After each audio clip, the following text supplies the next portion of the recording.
Apa itu HIV?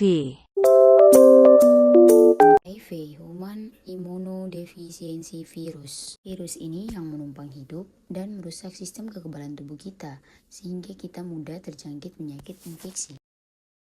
Apa itu AIDS? AIDS merupakan kepanjangan dari Acquired Immune Deficiency Syndrome. Acquired merupakan penyakit yang didapat, bukan penyakit keturunan ataupun penyakit genetik. Sedangkan imun merupakan sistem kekebalan tubuh. Dan defisiensi yang artinya kekurangan. Dan untuk sindrom sendiri merupakan sekumpulan gejala penyakit yang disebabkan oleh infeksi virus HIV tersebut. Jadi intinya AIDS itu merupakan suatu sindrom yang menurunkan kekebalan tubuh yang disebabkan oleh virus HIV. Sehingga sistem pertahanan tubuh kita tidak mampu menyerang atau melawan virus HIV tersebut. Nah, teman-teman bisa lihat ini merupakan tipe dan klasifikasi dari virus HIV. Nah, pada tabel ini virus HIV ini merupakan bagian riboviria dan kingdom Pararnavirae. Kemudian sini teman-teman bisa lihat ada kelas, order, family, subfamily, dan genus dari virus HIV tersebut. Nah, jadi teman-teman virus HIV ini terbagi menjadi dua tipe, yaitu HIV tipe 1 dan HIV tipe 2. Jadi teman-teman dari tipe HIV tadi, HIV tipe 1 dan HIV tipe 2. Nah, untuk HIV tipe 1 ini dia tuh lebih ganas dan lebih menginfeksi, pokoknya lebih berbahaya dibanding HIV tipe 2. Nah, selanjutnya, dari mana sih HIV ini berasal? Jadi, HIV memasuki populasi manusia dari hewan simpanse, gorila, dan sejenisnya. Di dalam simpanse ini mengandung virus yang dikenal sebagai SIV, yaitu Simian Immunodeficiency Virus. Kemungkinan virus ini memasuki populasi manusia yang terjadi di Kamerun, Afrika Barat sekitar 100 tahun yang lalu, di mana Bushmeat atau masyarakat Afrika Barat ini berburu monyet untuk dimakan, adalah sumber yang paling mungkin dari penularan virus HIV ini. Nah, teman-teman bisa lihat ini adalah jenis atau spesies dari simpanse dan juga tipe-tipe virus HIV yang dihasilkan. Oke, teman-teman, selanjutnya untuk epidemiologi. Nah, di sini teman-teman bisa lihat prevalensi dunianya yang paling banyak yaitu HIV subtipe A yang penyebarannya paling besar di Afrika dan Eropa. Nah, di sini untuk populasi terinfeksi HIV terbesar di dunia yaitu Afrika dengan 25,7 juta. Nah, teman-teman bisa lihat di sini distribusi penderita HIV baru dengan populasi paling berisiko yaitu pekerja seks dan partner seks. Itu merupakan populasi berisiko yang paling tinggi. Nah, di sini teman-teman bisa lihat jumlah kasus HIV/AIDS Indonesia yang dari tahun ke tahun semakin meningkat. Nah, di sini teman-teman bisa lihat peningkatan risiko tertular HIV paling tinggi yaitu di mana hubungan seksual laki-laki dan laki-laki atau homoseksual. Nah, teman-teman bisa lihat pada gambar ini merupakan presentasi kasus AIDS di mana faktor risiko paling tertinggi yaitu heteroseks. Nah, teman-teman untuk presentasi HIV/AIDS yang dilaporkan berdasarkan jenis kelamin itu presentasinya yang paling besar yaitu laki-laki. Mari kita lihat perjalanan virus ini menginfeksi manusia.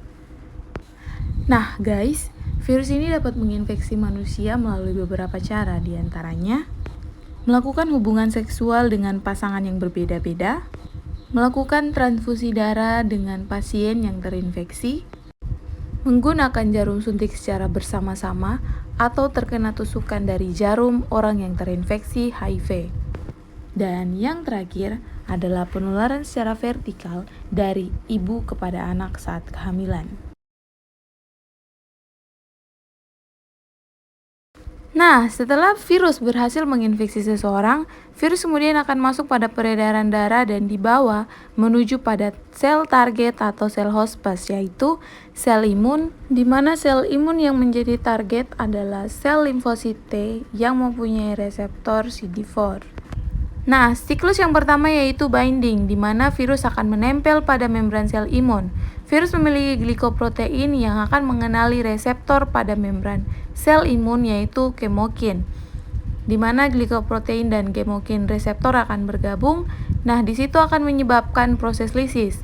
Jadi membran akan rusak sehingga materi genetik dari dalam virus akan dikeluarkan ke dalam sitoplasma sel imun.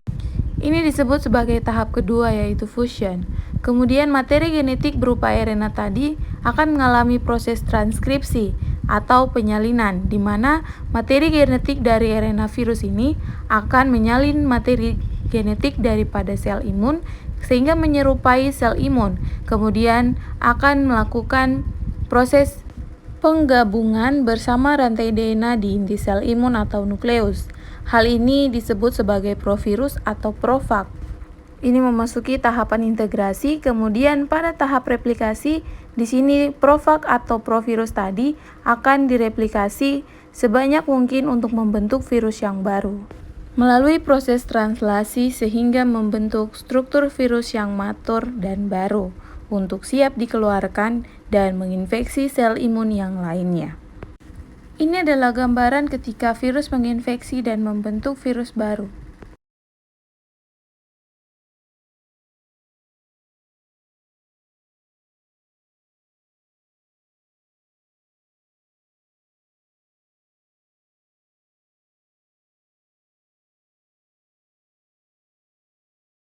Oke, selanjutnya kita akan membahas tanda dan gejala pada HIV. Nah, terdapat 5 tanda minor pada orang dengan HIV. Yang pertama, batuk kering, kulit gatal, herpes zoster, kandidiasis, dan pembengkakan KGB atau kelenjar getah bening.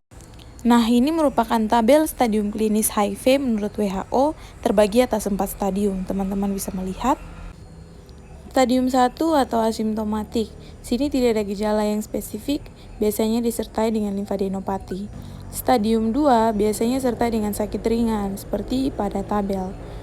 Pada stadium 3 biasanya menunjukkan tanda dan gejala sakit sedang, seperti pada tabel. Dan stadium yang terakhir menunjukkan sakit berat. Selanjutnya tentang pemeriksaan HIV. Terdapat 3 pemeriksaan, yaitu serologi, virologi, dan monitoring virolog atau CD4. Untuk pemeriksaan serologi ada 4 pemeriksaan yang bisa dilakukan. Yang pertama, rapid immunochromatography test atau tes cepat, EIA atau enzim immunoassay, ELISA, dan western blot. Untuk pemeriksaan virologi ini dilakukan dengan metode PCR untuk mendiagnosis pada bayi, memeriksa jumlah virus, dan untuk follow up terapi. Nah, ini adalah alur pemeriksaan untuk mendiagnosis HIV. Dilakukan 3 kali pemeriksaan antibodi HIV. Pemeriksaan pertama antibodi HIV apabila menunjukkan hasil non-reaktif, pasien dikatakan negatif. Apabila hasilnya reaktif, dilanjutkan dengan pemeriksaan antibodi kedua. Kalau reaktif lagi, dilakukan pemeriksaan tes antibodi ketiga. Jika reaktif, pasien dikatakan positif.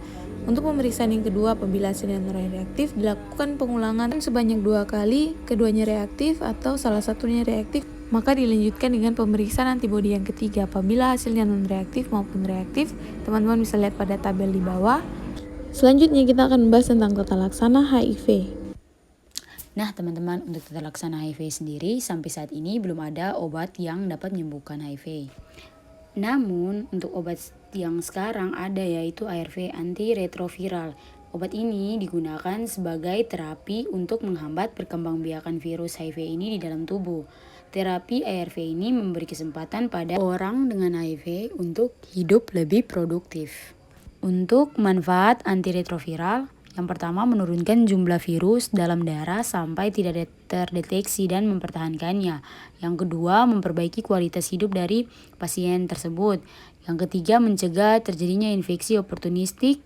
Dan yang keempat, mencegah progresi penyakit. Yang kelima, mengurangi transmisi atau penularan kepada orang lain. Nah, teman-teman, di sini pada gambar ini teman-teman bisa lihat ini merupakan perubahan kondisi pada pasien HIV yang semakin meningkat, terus semakin baik setelah melakukan terapi ARV. Teman-teman bisa lihat pada Maret 2003 hingga Maret 2004. Kemudian teman-teman melihat pada tabel ini merupakan infeksi oportunistik dan rekomendasi dengan terapi ARV yang diberikan. Misalnya pada tabel pada nomor yang pertama ada pneumocystis pneumonia. Itu rekomendasi terapi ARV yang digunakan adalah ARV dimulai dalam 2 minggu setelah diagnosis PCP.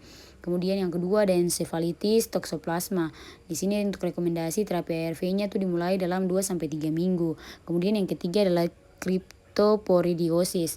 Itu untuk rekomendasi terapi ARV-nya itu mulai sebagian dari terapi infeksi oportunistik. Kemudian untuk yang keempat ada meningitis cryptococcus. Untuk rekomendasi terapi ARV-nya tuh kita harus tunda ARV-nya dulu hingga induksi anti jamur. Kemudian minimal untuk rekomendasi untuk terapinya tuh nanti minimalnya 5 minggu untuk pemberian ARV lagi. Oke baik teman-teman, jadi untuk kesimpulannya Jika terinfeksi HIV, ini bukan akhir dari kehidupan. Kemudian, untuk terapi antiretroviral ini bukan merupakan pengobatan spesifik, namun hanya sebagai profilaksis untuk meningkatkan kualitas hidup dari pasien tersebut atau orang yang sudah terinfeksi. Nah, apabila sudah terinfeksi HIV dan terdapat infeksi oportunistik, maka lakukan pemeriksaan segera di vaskes terdekat. Ayo teman-teman, jangan takut, jangan malu. Ayo kita semua segera lakukan pemeriksaan diri untuk mencegah penularan HIV. Baik teman-teman, selanjutnya untuk pencegahan HIV. Pencegahan HIV ini bisa dilakukan dengan tips A, B, C, D, E. Untuk A, absen sendiri, yaitu tidak berhubungan seksual saat jauh dari pasangan. Artinya kalau jauh dari pasangan berarti tidak boleh selingkuh. Ya.